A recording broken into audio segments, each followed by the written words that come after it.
Good to see you. You've joined me at the World Horticultural Centre. Now, it's on the end of the line 5. I'm not sure what to expect. I think there's some bugs here. I think it's lots of flowers. But it's a blue sky. It's a hot day. It's a funny little city. That's a little, 2.5 million people in Kunming, but the weather at the start when I was here was a bit springy, a bit cold, and at night it chills up. Got little carts. You can go. You can get a big choo-choo train if you want. And you can hire these little bubble cars too, these little electric cars. But you need an ID, Chinese ID. So unless you're Chinese, or you've been here for a long time and somehow managed to get yourself a Chinese ID, yeah, I'm gonna get one of those. Lots of infrastructure here.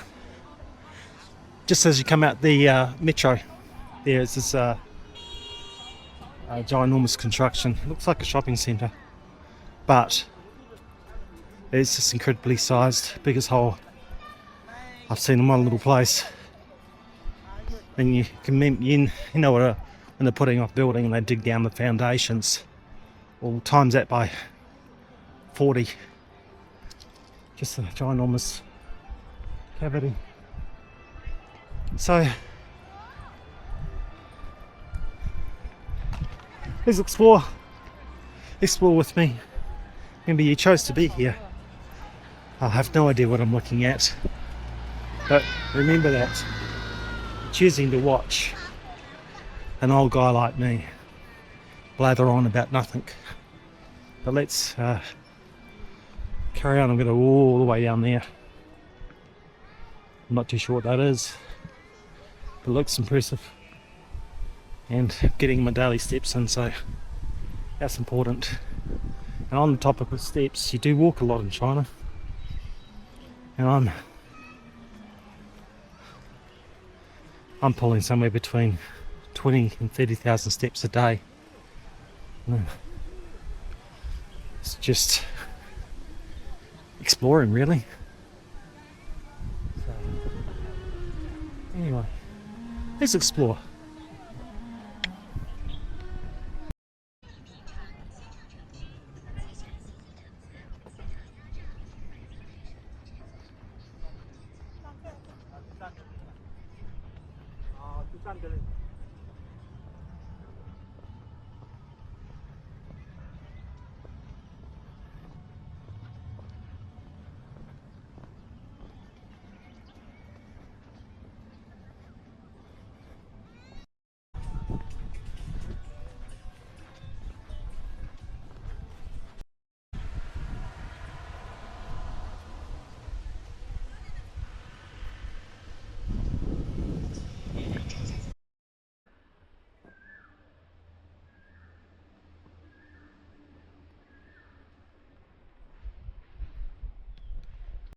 So there is a garden here. I'm not too sure how big it is. If you're a garden guy or girl, you want to spend 28 yuan, which is $6 to pop on to check them out, well then great. Probably a good little couple thing to do. For me, I'm just gonna keep walking through, see what I can find. Reasonably, it's quite a quiet place. I did find a coffee shop, and there's a tea place. Looks like this place was for an expo from '99. I think I saw a signage. So you can see some structural rot on some of the buildings. That's interesting. Look at that. They've got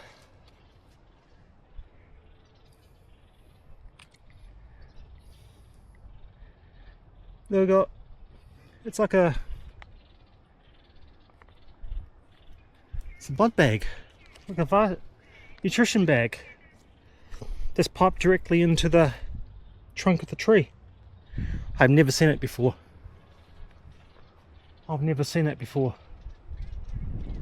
It's not even going into the roots. It's going into the trunk itself. I have no idea. Things you see. Never seen that technique. A lot of trees. And a bad little way to walk around, get your steps. You bet if you had an ID license, you could blast around one of those little cars. That'd be a good tune. They're like golf buggy cars. Go around and give it a blast. There looks like there's a big glass structure back here. You can see it through the trees. Yeah, you can see it. It's pretty large.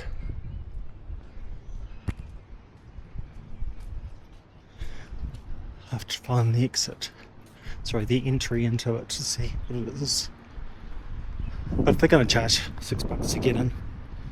I think it was $6 to see 2 gardens. So I'm not too sure what the second garden is. But it's a green space.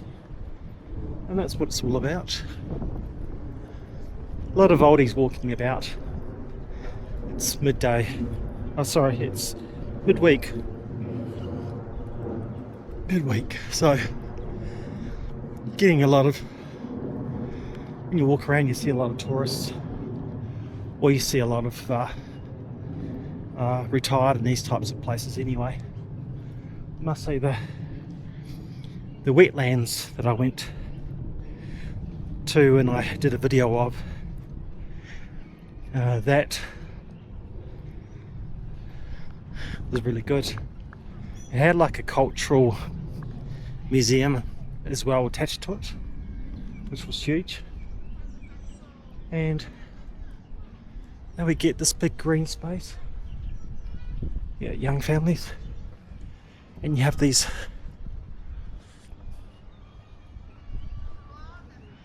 pop-up. There we go. Let's see, it is. It's got original signage for 99. Okay. Go camping.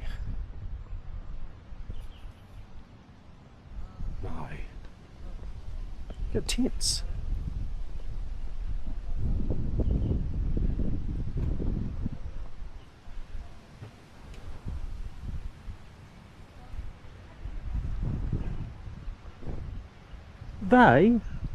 This is something you've never seen. They look like you can hire them out. They've got stretchers.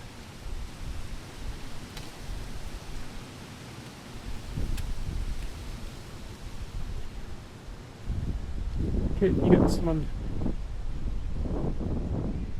Day trips. It's a bit unexpected. I did see taking a DD taxi back from a smaller village near Dali, which is heading towards Tibet side. Yeah, probably about 2 hours on high-speed train to get from Dali to Kunming, which is the capital of the province. There's another entrance, so that must be the second garden up there. You can wander around there and you ticket. Oh well.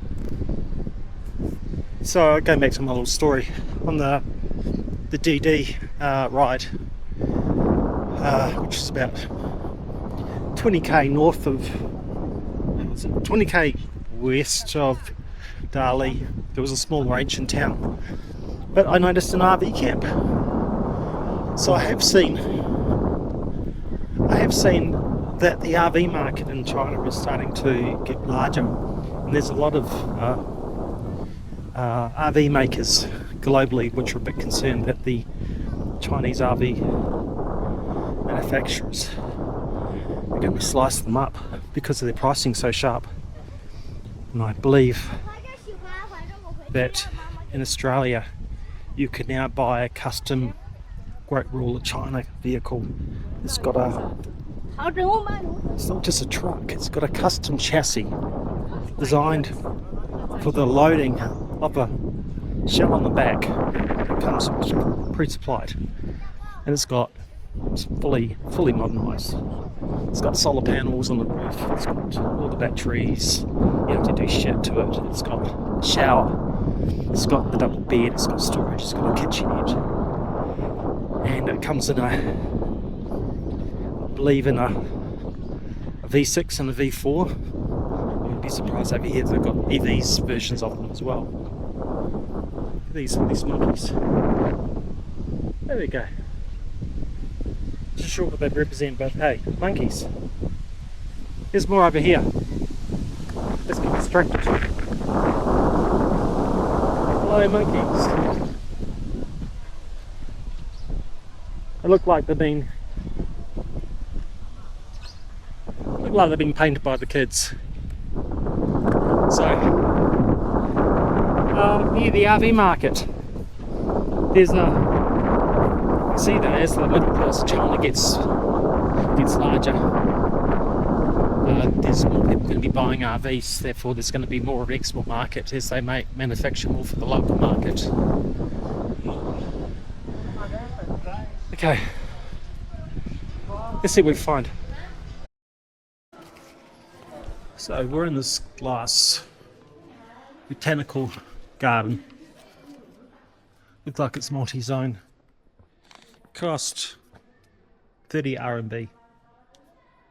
So $6.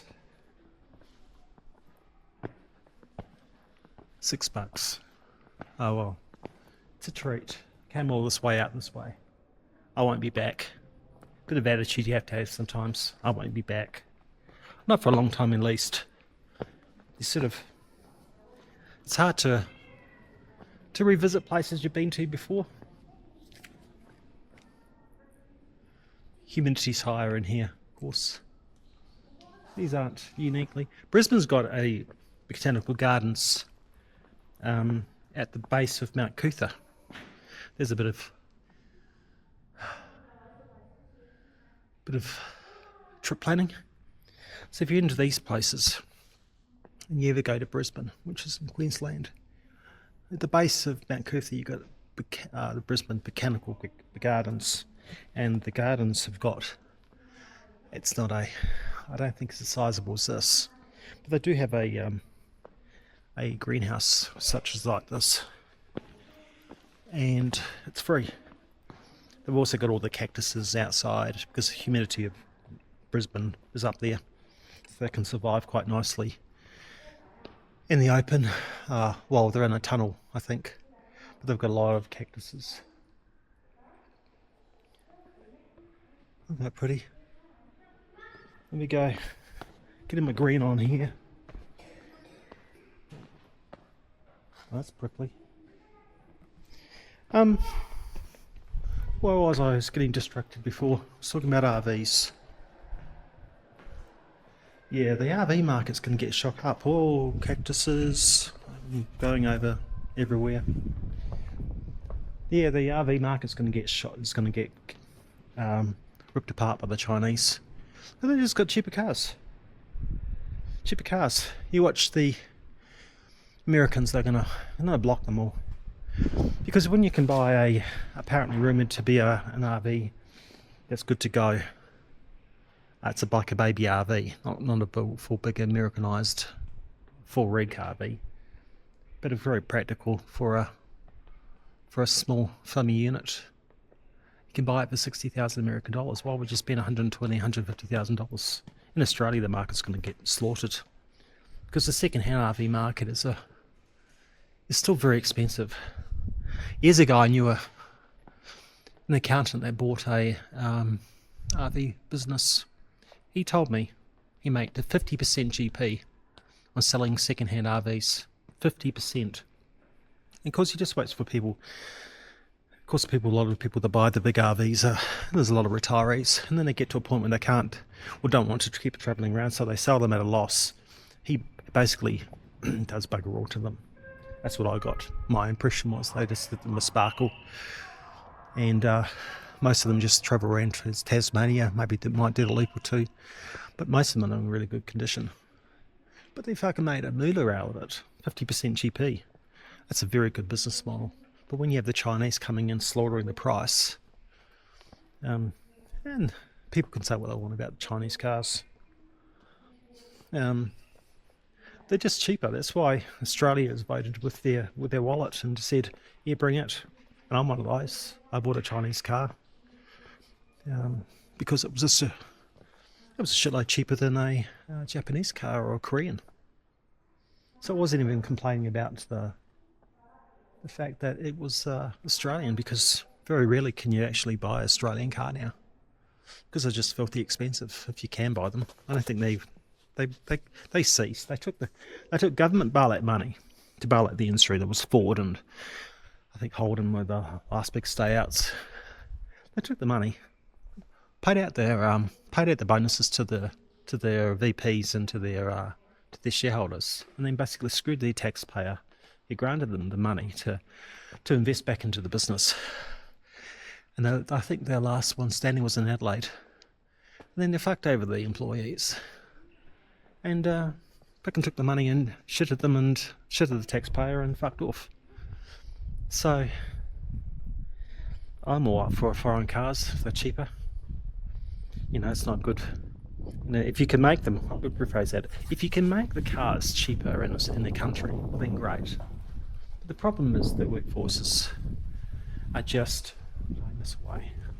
I think I did.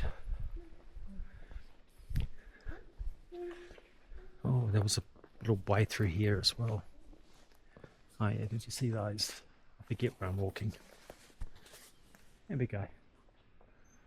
Yeah, tentacles. Very green. Very Australian with the palms too. This is a foxtail, I'm pretty sure. I had one of these in an old house. They grew up to be a nice soft leaning palm. I think this reminds me of my foxtail. Some palms are just nasty, because you just got to get up there and clean them and hack out the fronds from the top. You just got to get up there and cut them out. But some of these actually self-clean and they self-drop, which makes them quite practical. And they don't drop 1,000 little yellow seeds everywhere. That's the problem with some of the palm variants that you have. Oh, very nice palms. In the right place. They're nice.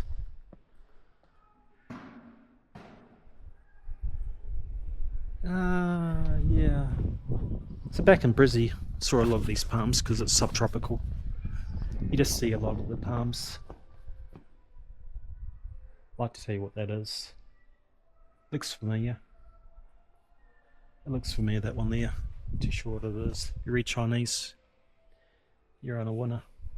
Maybe that just says which way to go. Very nice.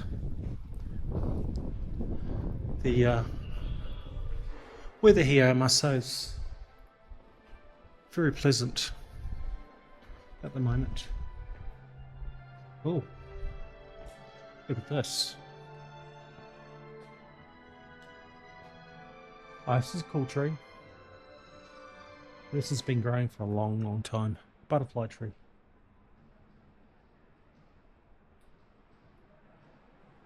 Oh, a butterfly tree. We'll come back. I think we can loop back around the other side. Fake butterflies, of course, but pressed flowers. Yeah, I like your pressed flowers. We're about to walk into another section. Yeah. So this is the Spring City. This looks adventurous.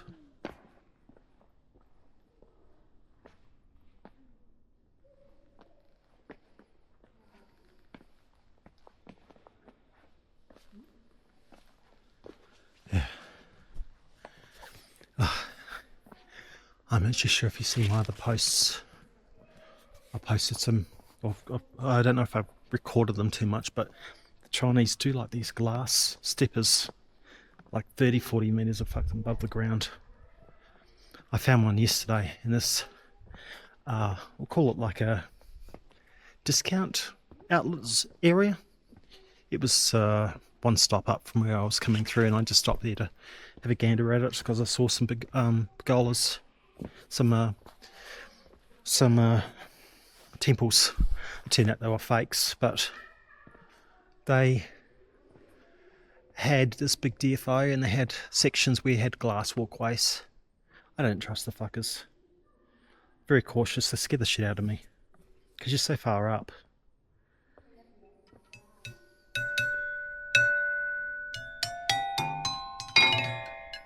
Here we go.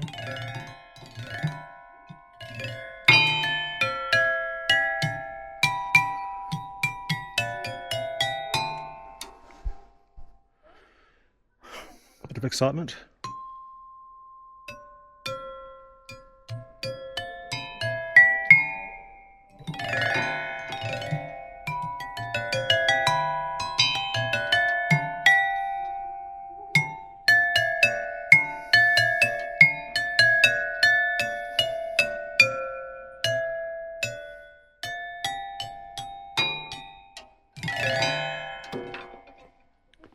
Well, as you can see, I don't know what I'm doing.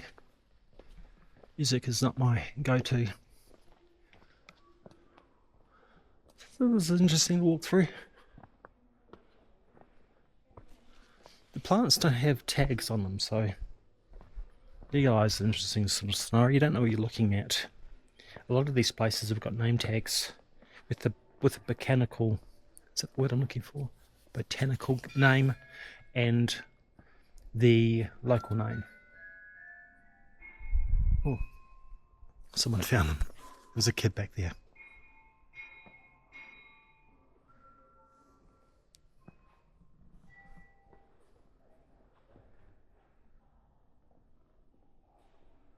Yeah, kid found them. Ni hao. Oh, ni hao. Double knee house. Kids love it. Found in my random conversations the primary school kids have got they're shy, but they know their basic English. They learn their basic phrasings. They can say their name, their age, and they can say fruit names. It's quite cute. But occasionally you meet people who can speak English, and I think that's because they are. No, do that way because you can see the butterfly. They can speak better English because they are having business contacts with foreigners. That's the go-to take, I understand. I was having a conversation with this guy down from Shishing, down near Hong Kong. He was up here on holiday, and he could speak fluent, but he was dealing a lot with internationals. Another girl from Guangzhou, but she was in the same situation. She was working as a salesperson for a clothing or a material wholesaler. So they worked with international clientele a lot, so they get to speak it. I think a lot of the people, though, as you expect, if you're not speaking English, you're not going to be learning it. It's like my Chinese. Before I came here, I think I knew ni hao. I can count to 3 now. San. Sorry. San is my 1, 2, 3. On to bugs. Scorpions. I saw someone cooking scorpions the other day. I've done the video of that. Had scorpions you could eat. Bugs. Stick insects.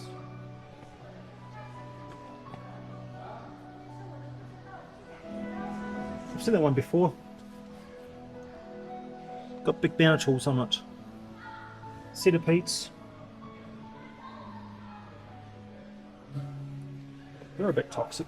There was a case in Australia where a young guy got, he was drinking with his mates and he bet he could eat a scorpion, centipede, and it fucked him up. Basically lost all nervous control. There was a toxin released from the centipede. I can fucked him up. Wheelchair bound. I think only could move his neck, if that. Yeah. But I have seen centipedes being cooked. So, man, down here, I have seen in the markets people eating centipedes. Yeah. When you've got real food and you choose bugs, I know some bugs are high protein, and there were some little bugs which I have tasted, and they remind me, they're like I know the protein rich. They're like a little what's the word I'm looking for? Like little bugs, like little worms, fat worms. I'm trying to think what they were called. In New Zealand, they eat them high protein. Some say they taste like peanut butter. In my experience, they taste more like, when they were cooked up with a bit of chili, they tasted like pork crackling. You know that super dry pork crackling when you taste it, and it's just that sort of texture and taste. So you can buy them. Though I wouldn't choose them. I have tasted some. There was a buffet I went to the other night, and it had steaks and all the meats, and then there was some bugs. So it's a thing. Don't argue with them. And some people eat them. What have we got here? He wants to be your friend. He is never heard the name. Gliomus rigus. He wants out.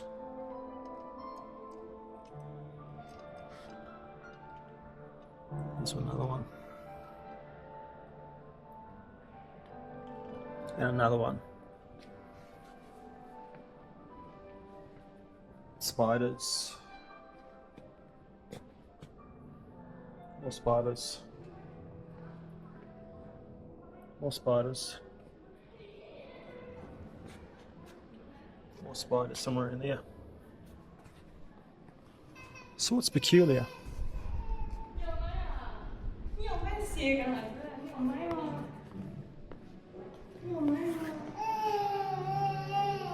Peculiar, they've got all these bugs enclosures just in the open. Stick insects. Common. See a lot of stick insects if you ever go through Changi in Singapore Airport. So Changi Airport in Singapore. They've got a butterfly enclosure. I'm sure I saw stick insects as well. But the butterfly enclosure at Singapore Airport is really good. You can walk through it. They've got all the cocoons that they capture, and they put them under heat lamps. So they have, I think we're at the end of our loop. We've done this little enclosure. Yeah. They've got a little enclosure you can walk around and see the butterflies. I think they can fly in. Yeah, so they can land on you if you're lucky. When I was there, I didn't see any landing on me. I saw a few flying around. Has to be seasonal. Here's butterflies. So you can buy butterflies for 45 yuan. So what's that going to be? It's going to be $9. And I got sport butterflies for 35 yuan. 35 yuan, so that is $7 Australian. Oh, they got some fancy ones. 298 yuan. 1800, so they got the rare ones too. They got spiders, they got beetles, stick insects. You're a collector of things. That's your gig. You're not going to get through customs, but oh, that's a clever one. That's a moth, and it simulates the what an owl looks like. That's just clever, isn't it? And on the development, hundreds of thousands of years of eco-development and changing, and the best surviving and developing a passive defense of looking like an owl over the millennia. Of course, these are the colours that our eye sees, and not the colours what bugs see. Bugs see a very different colour under the chromo UV lights. They have the whole different lights what the bugs see, and even the bugs that don't have any colours, they actually have a shitload of colours going in. Chi-chi. And we're out. And we're out. Back into the open. So yeah, bugs are amazing. So that's the outskirts of the city over there. We're on the end of line 5. I should say the top of line 5. So the other day I was at the bottom of line 5. We're at the top of line 5. I haven't explored the other directions. Again, these places were so massive. I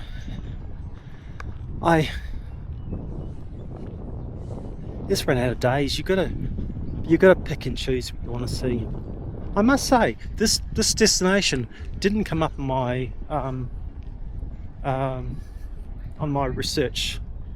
Same with the wetlands, it didn't come up on my research of things to do. So Google Gemini, what I used, pick your poison. I used it just as a sense of, I've got X amount of days in this location.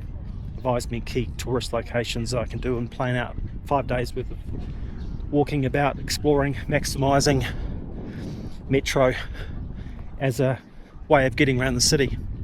If they've got metro, of course, and it's a sort of, you phrase up your language to the AI, and the AI will kick up with feedback, things to say and things to do. It's pretty good. It does say, it did make a lot of sense to me.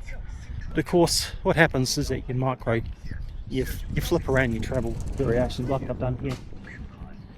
I've extended out my stay here, and I've retracted and modified some stay here. I've still got some key dates where I've got to be in certain locations, but the Gemini didn't tell me about this place. But it's not a key tourist location. I'm not seeing any other foreigners. It's unique though. And what surprises me is the infrastructure that I see in these locations. It's ginormous. So, understandable, this is the expo place. This is 99. Here's the China Hall. So, there was some other structures around which have looked like they've seen some better days. Maybe not in use as much. I don't even know if this is open. This is China Hall. It's got a good view of the city. Prominent location over the parklands. Very green. And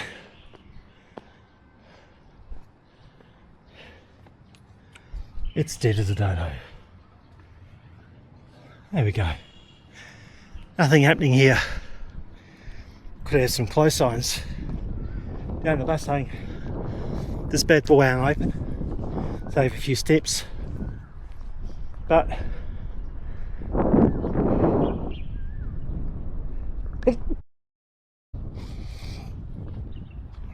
So, China Hall closed.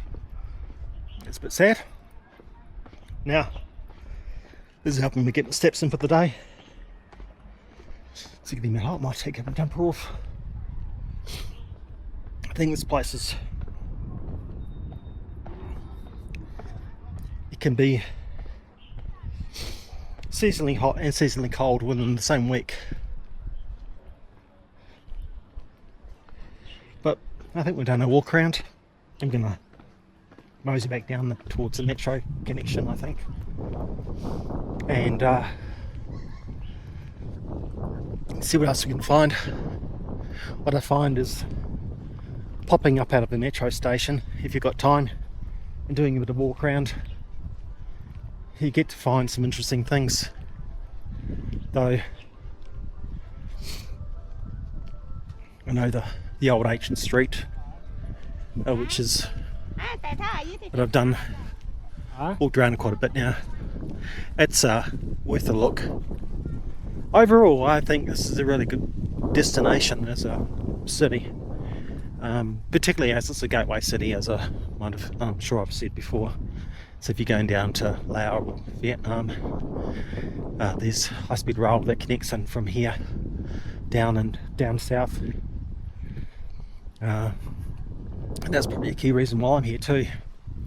I'm just waiting for a Vietnam visa to be issued, so I can bulk down to the southern border, which I believe is about 4 and a bit hours on high-speed rail. And from what I can see, it's not overly expensive. $20 to get down. I think I saw a ticket for 96 yuan for a second class. So it's that takes you right down to the Lao Chao International Border Gateway. I think that's what the Vietnamese call it. So when you apply for a visa, you specify your entry point. It's pretty, I understand it's quite important. You have to specify also your exit port as well. It could just be a little bit hard if you're actually being a bit of a nomad and sort of working out where you're going to be on the fly. So, but I don't think the exit's overly as important, because you just leave, you leave.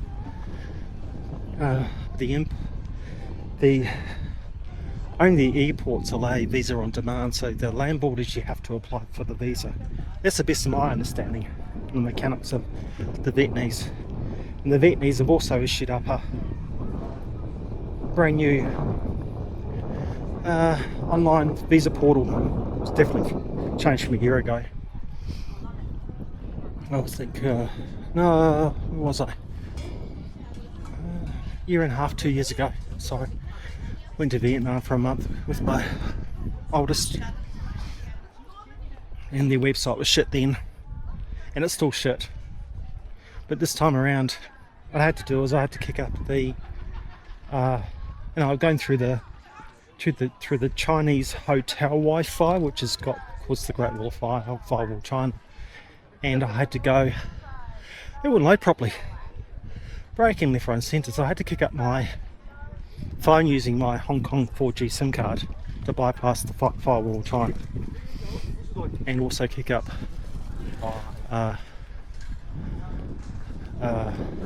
private mode in my browser, because the cookie sessions were basically, I don't know, screen with the website. I don't know what was going on, but it's consistent. The websites in Vietnam are shit. I don't know why they're so shit. This time around the website's changed, it's been updated, but it's still problematic. You just got to hold your tongue right when you're making a connection. And it wasn't just me, I was looking at other online posts when I was trying to work out what was going wrong, because I couldn't, if I tried to do it on the Great Wall Firewall, some of the drop downs wasn't working, so I couldn't choose everything would work except for one field, and I couldn't choose my outbound destination. It wouldn't come up as a drop down, so you're buggered. You have to start again. They ask you a few questions, pay you 25 USD, and it's about 35 Australian dollars for a 30-day single entry visa, the 90-day multi-entry visa, which is worthwhile if you're coming and going. For me, it was just this particular aspect of where I am now. I just go for the 30-day, so I'm just popping in, popping out. But I'm still waiting for the visa to come through. He's talking shit again. There's a nice little structure.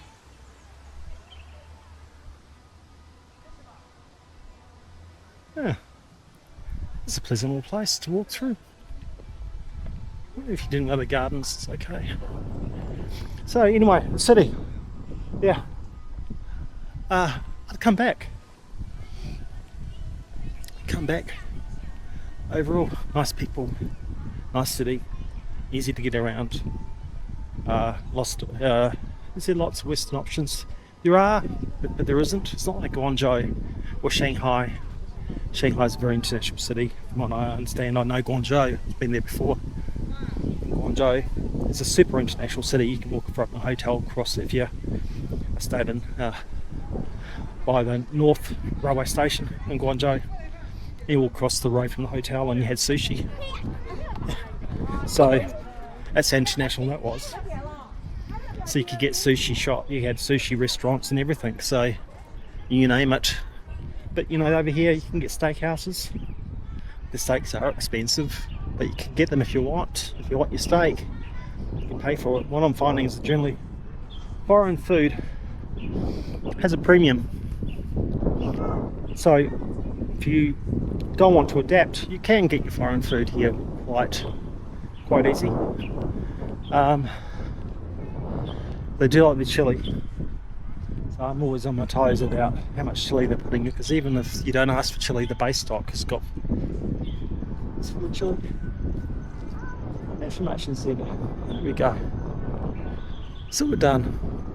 We're done with our walkthrough. You listen to me talk shit. Remember, you chose to be here. You chose to be listening to me talking shit about random things. It's an elephant's for you. It looks like they planted. Interesting.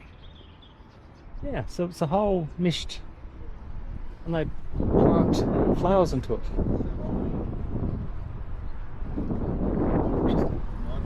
Quite nice. So,